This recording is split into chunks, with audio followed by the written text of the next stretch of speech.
नमस्कार, Satara 7 star news चॅनलमध्ये आपले सहर्ष स्वागत आहे। कुडाळ गावात एकाच कामावर 2 वेळा निधी। कुडाळ ग्रामपंचायतवर निधीच्या घोटाळ्याचा आरोप। कुडाळ येथे बंदिस्त गटर बांधण्याच्या एकाच विकास कामावर 2 वेळा शासकीय निधी टाकून शासनाचे पैसे हडप करण्याचा गंभीर प्रकार घडला असून यात सरपंच, ग्रामपंचायत सदस्य, जिल्हा परिषद बांधकाम उपविभाग सहभागी झाल्याने याची सखोल चौकशी व्हावी व दोषींवर फौजदारी गुन्हे दाखल करावेत अशी मागणी दत्तात्रय शिंदे यांनी केली आहे। गेली 2 वर्षे दोषींवर कारवाई होण्यासाठी मागणी करूनही न्याय मिळत नसल्याने शासकीय पैसा हडप करण्याचा प्रकार चव्हाट्यावर आणल्याशिवाय गप्प बसणार नसल्याचा इशाराही शिंदे यांनी दिला आहे। सभापती सौरभ शिंदे यांच्या गावातच सरकारी पैसे हडप करण्याचा प्रकार घडल्याने आश्चर्य व्यक्त केले जात आहे। कुडाळ येथील या प्रकाराबाबत पत्रकार परिषद घेऊन दत्तात्रय शिंदे यांनी ग्रामपंचायत, जिल्हा परिषद बांधकाम उपविभाग यांचा पैशाचा अपहार करण्याचा कारभार जनतेसमोर आणला आहे। पत्रकार परिषदेत बोलताना शिंदे म्हणाले, कुडाळ येथील विजय चिकणे घर ते धोत्रे डंबे यांच्या घरापर्यंत बंदिस्त गटार करणे या विकास कामाला कुडाळ ग्रामपंचायतीने ग्रामनिधीमधून अंदाजे 2 लाख रुपये खर्चाला मंजुरी दिली आहे। हे काम 17 सप्टेंबर 2024 रोजी सुरू करण्यात आले व 9 डिसेंबर 2024 रोजी काम पूर्ण असल्याचे दाखवून ठेकेदाराला बिल अदा करण्यात आले। गंभीर बाब अशी की यानंतर याच विकास कामावर लगेच दुसऱ्याच महिन्यात 14 ऑक्टोबर 2024 रोजी पुन्हा जिल्हा परिषद बांधकाम विभागाकडून नागरी सुविधा योजनेतून 4,70,000 रुपये या कामासाठी मंजूर करण्यात आले आहेत। विशेष म्हणजे ग्रामनिधीमधून गटर बांधण्यासाठी खर्च करून सुद्धा या विकास कामावर यापूर्वी कोणताही निधी खर्च केला नाही असे लेखी खोटा दाखला बांधकाम विभागाला ग्रामपंचायतीने दिला आहे। त्यामुळे जिल्हा परिषद बांधकाम विभागाने पुन्हा याच कामावर अंदाजे 4.5 लाख रुपये निधी मंजूर केला असल्याचे कागदपत्रावरून दिसत आहे। मात्र ही बाब शिंदे यांनी बांधकाम विभागाच्या निदर्शनास आणून दिली असून सुद्धा बांधकाम विभागाने त्याकडे डोळेझाक करून पुन्हा निधी खर्च केला आहे। आणखी विशेष म्हणजे हे गटर बांधकाम ग्रामपंचायतीच्या जागेत न करता खाजगी जागेत केले असल्याचा आरोप शिंदे यांनी केला आहे। 2 वेळा निधी टाकून सुद्धा हे गटर बांधकाम अपूर्ण असून मात्र ते पूर्ण झाल्याचे दाखवून संपूर्ण बिल ठेकेदाराला अदा करण्यात आले आहे। यावर कहर असा की सदरचे काम अपूर्ण असताना सुद्धा ते पूर्ण असल्याचे दाखवून ग्रामपंचायतीने सदर काम देखभाल दुरुस्तीसाठी आपल्या ताब्यात घेतले आहे। शिवाय दोन्ही वेळेला मंजुरीचा ठेकेदार वेगळा, काम करणारा ठेकेदार वेगळा असा प्रकार घडला आहे। ज्या ठेकेदारांनी हे गटरचे काम केले तो अधिकृत नाही, तसेच त्याचे करारपत्रही केले नसल्याचा आरोप दत्तात्रय शिंदे यांनी केला। शासनाचा निधी हडप करण्याच्या अजब प्रकाराची चौकशी करून सरपंच, ग्रामपंचायत सदस्य व जिल्हा परिषद बांधकाम विभागाचे संबंधित अधिकारी, कर्मचारी यांच्यावर फौजदारी गुन्हे दाखल करावेत अशी मागणी दत्तात्रय शिंदे यांनी पत्रकार परिषदेत केली। स्वागत करतो। आता कामाची पार्श्वभूमी सांगतो। सदर ठिकाणी हे काम चालू झालं, नागरी सुविधा योजनेतलं काम इथं हे चालू झालेलं आहे। ते काम चालू झालं त्यावेळेस मला काय ह्याची कल्पना वगैरे नव्हती। हे काम चालू झालं त्यावेळेस मला ह्याची कल्पना नव्हती।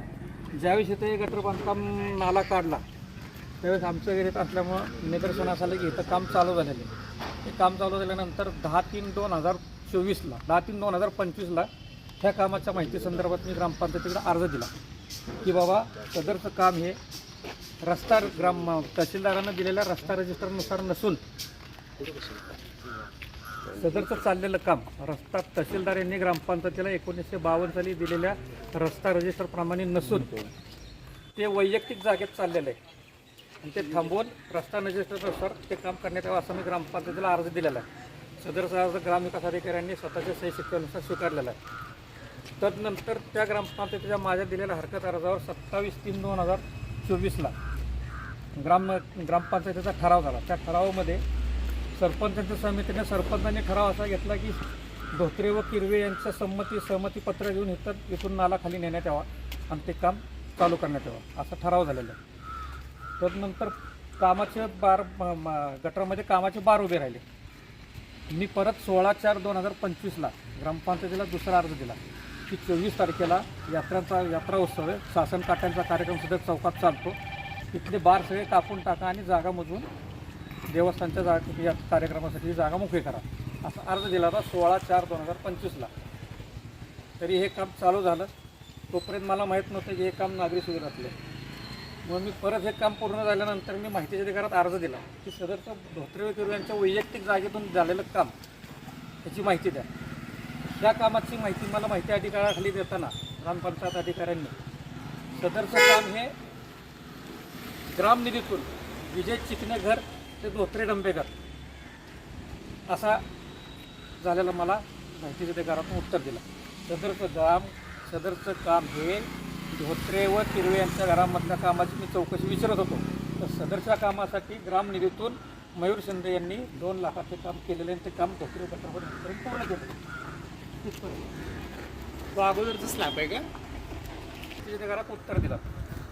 तर नंतर मी ती माहिती मला योग्य मिळाली नाही म्हणून मी अपील केलं विस्तार अधिकाऱ्यांच्याकडे अपील केल्यानंतर विस्तार अधिकाऱ्यांनी थोडंसं मला त्यांची भाषाशैली वापरून नाही, तुमचा महत्वाचा मुद्दा काय आहे ते आम्हाला सांगा. हे काम 2 लाखाचं आधी मंजूर झालेलं आहे, तुमची नेमकी तक्रार काय?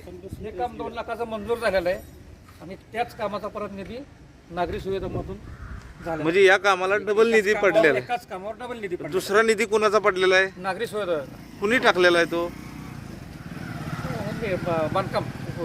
बांधकाम विभागाच्या माध्यमातून जो डबल निधी झाला आहे. आता तुमचं म्हणणं काय आहे, यात काय झालेलं आहे? एकाच कामावर 2 निधी पडलेले आहेत.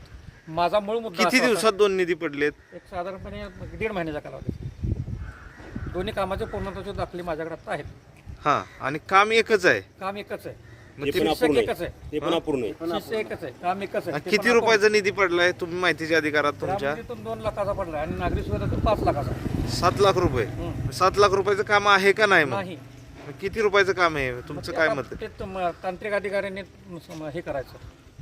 निधीचा निधीच्या गैरवापराबाबत माझी तक्रार आहे आणि मी सदर बाबतीत 2 वेळा चौकशा झाल्या. पहिल्या चौकशी अहवालात विस्तार अधिकाऱ्यांनी खोटा चौकशी अहवाल तयार करून दिला सरपंचांच्या संगनमताने. परत मी फेर चौकशी लावली. फेर चौकशीमध्ये सगळी माहिती आता समोर आलेली आहे. त्या माहितीच्या अनुषंगाने मी माननीय जिल्हाधिकारी, तहसीलदार, मुख्य कार्यकारी अधिकारी बांधकाम विभाग आणि गट विकास अधिकारी यांच्याकडे संयुक्त चौकशीसाठी निवेदन दिले. ठेकेदार ग्रामपंचायत आहे का ठेकेदार स्वतंत्र नेमला ग्रामपंचायत ठेकेदार सचिन ग्रामपंचायतीने स्वतः काम केलेलं नाहीये? हे पंचायत समिती बांधकाम विभागाच्या अंडर काम झालेलं. कार्यकारी उपविभागीय अभियंता त्यांच्या मार्गदर्शनाखाली काम झालेलं आहे. बरं, हे काम पूर्ण झालेलं आहे. इथं काम पूर्ण इथं तारीख दिलेली नाही. मंजूरची मला बांधकाम भवनाने माहिती दिली आहे बांधकाम विभागाकडून. त्यात काम पूर्णत्वाची मुदत होती 6 महिने. 10/4/2024ला ह्या कामाचा आदेश आला चालू व्हायचा. 14/10/24 ह्या काम चालू करायचा आदेश आहे. बघा, 14/10/24 कामाचा आदेश आहे. तिथून पुढे 6 महिने कामाची मुदत होती. म्हणजे ही मुदत संपती 13/4/25ला संपली. 13/4ला कामाची मुदत संपली. आता पूर्णत्वाच्या दाखल्यावर 11/4/25ला काम पूर्णत्वाचा दाखला दाखवलेला आहे. परंतु 16/4/2025ला मी बार कापा म्हणून गटाराचा अर्ज देतोय आणि 11/4ला काम पूर्ण होतंय. ते कसं काय? तुमच्या मते हे सगळं जे झालंय त्याला कोणी पाठीशी घातलंय का कोणाच्या विरोध असताना झालंय हे सगळं? आता ते मी कसं बोलणार कोणाच्या विरोधात? तक्रारी तुम्ही करून देखील माहिती अधिकारात माहिती मागून देखील माहिती तुम्हाला चुकीची दिली जाते. चुकीची देण्यापाठीमागं उपअभियंता बांधकाम विभाग कारणीभूत आहे का इथं तुमचे स्थानिक राजकारण्यांमधून काय हस्तक्षेप होतो याच्यामध्ये? सगळ्यांचाच हस्तक्षेप त्यात हे शोध घ्यावा लागेल. आता मी संयुक्त चौकशीसाठी समिती नेमण्यासाठी मी अर्ज केलेला आहे, निवेदन दिलेलं आहे कलेक्टर साहेबांपर्यंत, सगळ्या अधिकारी वर्गाला निवेदन दिलेले आहे. मला अपेक्षित काय आहे? अपेक्षित मला माझी मागणी आहे की तहसीलदारांनी जो रस्ता केलेला आहे रस्ता रजिस्टर त्याप्रमाणे तो बंदिस्त गटर व्हावा. ते माझ्या नियोजित ठिकाणी. त्या माहितीप्रमाणे या रस्त्याचं मोजमाप किंवा इथल्या चौकाचं मोजमाप काय? ग्रामपंचायतीनं तशी माझ्याकडे लेखी पुरावे दिलेले आहे. ह्या जागेचं मोजमापाचे तहसीलदारानं दिलेलं रस्ता रजिस्टर सुद्धा ग्रामपंचायतीने मला माहिती अधिकारात दिलेलं आहे. त्याप्रमाणे आता काहीच नाही त्याप्रमाणे इथं कसलंच काम नाही. मोजमापापेक्षा कमी काम झालंय की जास्त झालं? मोजमापात कामच नाही. मोजमापाच्या कडेला झालं पाहिजे. ते काम मोजमाप सरकारी जागेतच झालं नाही. ग्रामपंचायतीच्या मालकी जागेत झालं तर वैयक्तिक जागा. त्यांची तक्रार नाही नाही, ज्यांच्या जागेत झाले त्यांची काय तक्रार आहे का? त्यांची तक्रार नाही. त्यांची संमतीपत्राची तक्रार नाही. हा, त्यांचं संमतीपत्रानं तक्रार नाही. माझी मुळात मागणी आहे की वैयक्तिक जागेत निधी खर्च झाला का. माझी मागणी काय, वैयक्तिक जागेत निधी खर्च झाला का. ग्रामपंचायत एवढी जागा. आता इथं तहसीलदारांनी इथं रस्ता रजिस्टर दिलेला आहे. इथं 55 बाय 44 फुटाचा मोकळा चौक आहे तहसीलदारांनी दिलेला. नकाशा आहे तसं. नकाशा आहे, रस्ता रजिस्टर आहे, ग्रामपंचायतीकडे आहे. 55 बाय 44 फुटाचा तहसीलदारांनी ग्रामपंचायतीकडे दिलेला रस्ता रजिस्टर प्रमाणे हा मोकळा चौक आहे. इथं 17 फुटाचा रस्ता, उत्तरेला 15 फूट बाय 55 फुटाची मोकळी जागा, दक्षिणेला 12 फूट बाय 55 फुटाची मोकळी जागा आणि मधून 17 फुटाचा शिवाजी रोड असा हा तहसीलदाराने दिलेला रस्ता रजिस्टर नकाशा ग्रामपंचायतीनं मला दिलेला आहे. आता तुम्ही 2 वेळा निधी टाकला म्हणता तुम्ही, तर कामाचं नाव जे ते सेम आहे का? दोन्ही पण सेम जे पूर्ण त्याची दाखली मी तुम्हाला देतो. सेम काम सेम काम. काम. विजय चिकणे ते धोत्रे डंबे घरापर्यंत बंदिस्त करतात. अच्छा. एकच काम 2 वेळा पडले. एकच काम इथं 2 वेळा पडलेलं आहे. दोन्हीचे पूर्ण.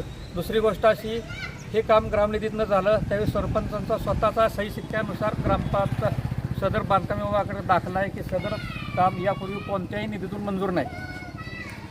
त्यानंतर 1-1.5 महिन्याचा कालावधी हे काम झाले. हे काम पूर्ण झाल्यानंतर विद्यमान सरपंच, त्यावेळेचे तत्कालीन सरपंच आणि ग्रामविकास अधिकारी यांनी हे काम हस्तांतर म्हणून स्वीकारलेलं आहे देखभाल दुरुस्तीसाठी. ते पत्र आहेत. पहिलं ज्यावेळेला पहिला निधी जो पडला त्यावेळेला काम किती पूर्ण झालं होतं? पहिला निधी पडून काम सगळं पूर्ण ग्रामनिधीचं काम पूर्ण आहे. त्याचं पूर्ण झालं होतं. कधी केव्हाच झालं होतं. त्याच्यानंतर 1.5 महिन्याने हे काम झालं. दुसरा निधी पडला. दुसरा निधी. मग तो कामच प्रतिशत पूर्ण झालेलं आहे, तर मग नुसते पैसे ते काम पूर्ण झालेले आहेत. पैसे घेतले असेच. वर्ग झालेले आहेत सगळे. हां, दुसऱ्या का आम्हाला संबंधित ठेकेदाराला सांगितलं होतं, ग्रामपंचायतीला अर्ज दिले होते की काम थांबवा. तुमचं म्हणणं असं आहे की ग्रामनिधीतून काम पूर्ण झालं, परंतु नागरी सुविधा आपले पैसे नुसते काढले गेले, काम आहे हेच दाखवलं. आणि काम तर खाली पैसे घेतलं. कामाला वापरले गेले नाहीत, वैयक्तिक जागेत काम करण्यासाठी वापरले गेलेत. पण ते किती झालंय ते काय काम केलंय का नाही? ते मेजरमेंट बुक मी तांत्रिक अधिकारी कदमराव साहेब आपले विभागीय अधिकारी आणि आरोडा साहेब कार्यकारी अधिकारी स्वतः इथं प्रत्यक्ष पाहण्यासाठी आले. मी कार्यकारी विभागीय अधिकारी कदम साहेबांना विचारलं, साहेब तुम्ही MB उतरवलेले, सदर MBवरचं तुमची जी मापं आणि तुम्ही प्रत्यक्षात केलेलं काम ही माप बरोबर आहे का? कदमराव साहेब काय बोलू शकले नाहीत. रेकॉर्डला वेगळंच आहे. रेकॉर्डला सगळं वेगळं आहे, रेकॉर्डला वेगळं आहे, प्रत्यक्षात वेगळं आहे. नागरी सुविधांचा निधी